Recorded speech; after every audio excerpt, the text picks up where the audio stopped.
still house. This is the original building that I built back in 2004, which is I bought the land. This was our experimental laboratory. Nobody had ever made bourbon before outside of Kentucky or Tennessee, and I sure as hell didn't want to announce that I was going to do it until I absolutely knew how.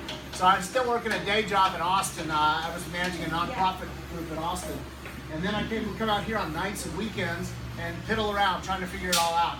I always called people back in Kentucky on that. I spent most of 2001 through 2004 going to Kentucky and learning how to make bourbon from the masters up there. And they were incredibly helpful to me. They were incredibly nice along the way. And I just fell in love with all the people I met in Kentucky. And I would come back to Texas and I would send them cases and cases of Salt Lake barbecue to tell them thank you. So I made a lot of friends in Kentucky. This still over here is called Fat Man. This one's called Little Boy. This was Elmer T. Lee's experimental still. This is the still that he used to create the Blanton's recipe on. I bought her in 2006. At the time, I committed a felony because you're not allowed to own or operate a still in the United States unless you have a federal permit to distill alcohol. So I committed a felony. I wrote a letter to the Tax and Trade Bureau and I said, yeah, I got this still, and I took pictures of it and sent it to them. I said, but I'm not using it. I'm not using it. It's just sitting there. And they told me that I could not open her up and take her out of the carton. She came in 2 big crates. Couldn't open the crates. I had to keep her blocked until I got my federal permit. Got my federal permit in November of 2007. So first time we were legal making bourbon. But if you're going to get into this business, you're probably going to spend about $5 million just building your distillery and trying to figure it out. So you kind of want to know what you're doing beforehand, if you know what I mean. So there may have been a little moonshining going on.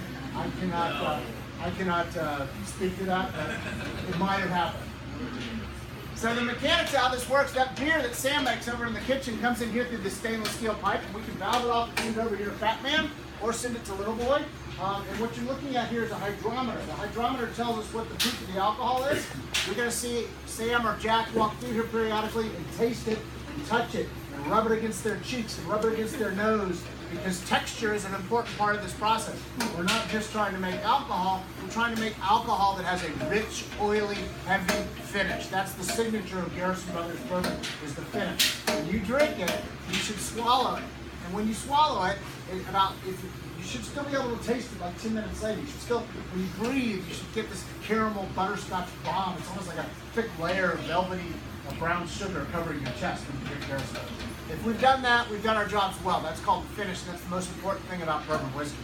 We're going to give you some White Dog here to try, but first I want to tell you a little bit about the White Dog. The White Dog can come out in 3 phases. The first phase that comes off is called the heads. So when we cranked this up early this morning, the stuff that was coming off was nasty. The heads is amyl alcohol, propanol, isobutyl alcohol, and butyl alcohol.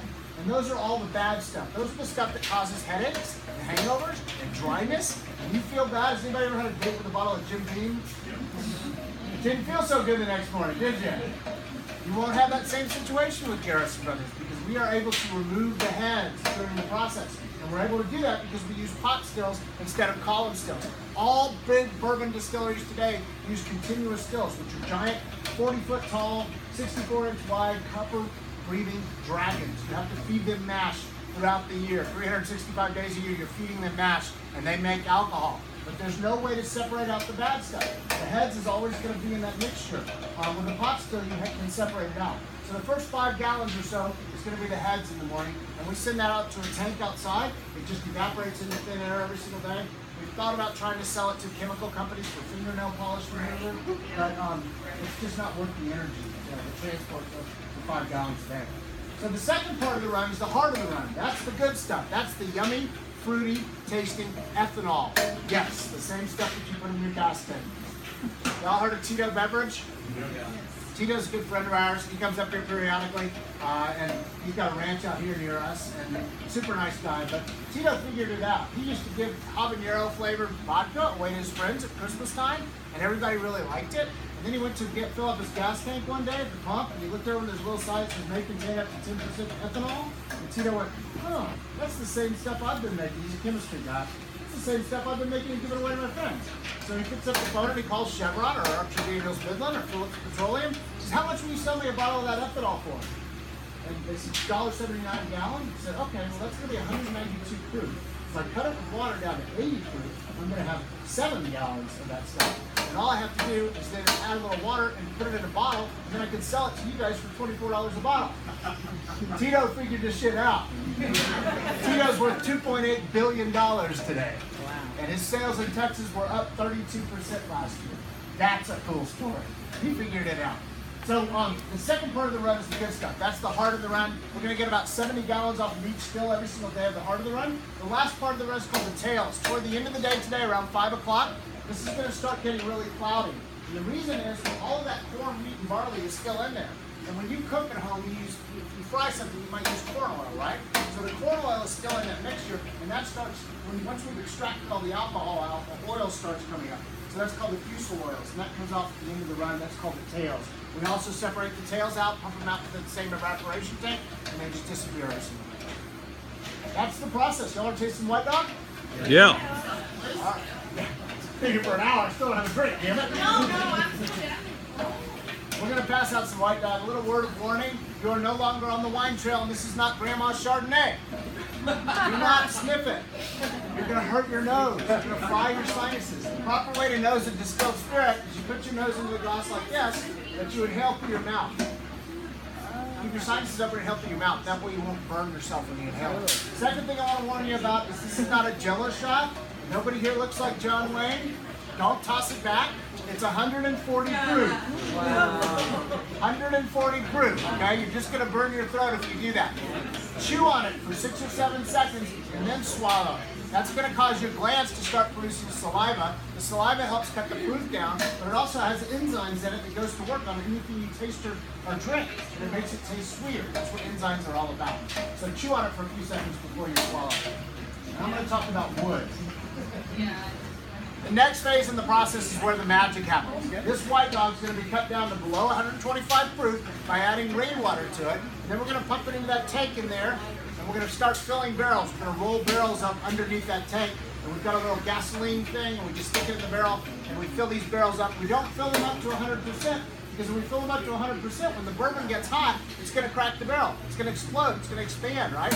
And we lost a lot of barrels back in the early days because I was filling them all the way up and made some huge mistakes. And I'd go out to the barn, and they'd all be empty. But what happens in the barrel is magic. The bourbon goes into the pores in the wood, and it extracts the sap from the white American oak tree. And that sap has chemical compounds in it that are sugars. Furfural, diachol, oak-lactone, vanilla, isobutanol, and eugenol. Those are sugars that you taste differently, like caramel and butterscotch. All that comes from the sugar in the sap of the white American oak barrel.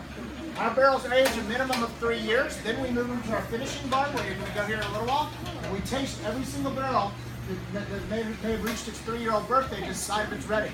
If it's ready, it's going to get mixed into our small batch bourbon, which is an annual release. We have 2014, 2015, 2016.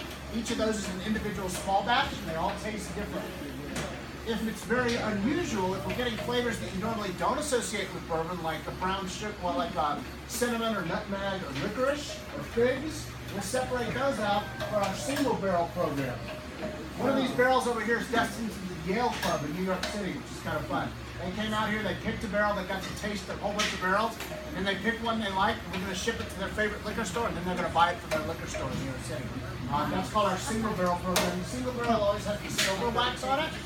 The last thing we do is if the bourbon is absolutely exquisite, it's 3 years of age, we're going to set it aside for 2 more years to make cowboy bourbon. Our cowboy bourbon is the pick of the litter, if you will. It's very rare. It's hard to find a bottle. We release about 3,500 bottles into the liquor store system every single year, and it just kind of disappears overnight. If you find a bottle, it's expensive. It's about $219 is what we recommend it. Them to charge it for it, but they're charging anywhere from $269 to $299. So very hard to find a cowboy bourbon. It's also barrel proof. It's right out of the barrel, right into the bottle, uncut, uncultured. It's right straight from here. It is. Straight from the barrel into the bottle. Does anybody have any questions? Yes, sir. So those are what we call sight glasses, and we look at them in the morning because we want to see how far the vapor has risen up the still. The still has a kettle on it. This kettle we pump the beer into. The beer is already going to be 18% alcohol by volume. So then we pump live steam into the false bottom on the kettle, and that steam heats up the beer. When it reaches 179, was 173. 173.9, yeah. 173.9 is the boiling temperature for alcohol. So the alcohol boils and the alcohol vapor starts rising up the column. And we use those sight glasses to see how far it's come. Any other questions? All right. Well, how'd you think of the white dog? What'd you think? Great. Good stuff? Yep. All right, let's go drink some bourbon now. Dirty. I need dirty. Dirty?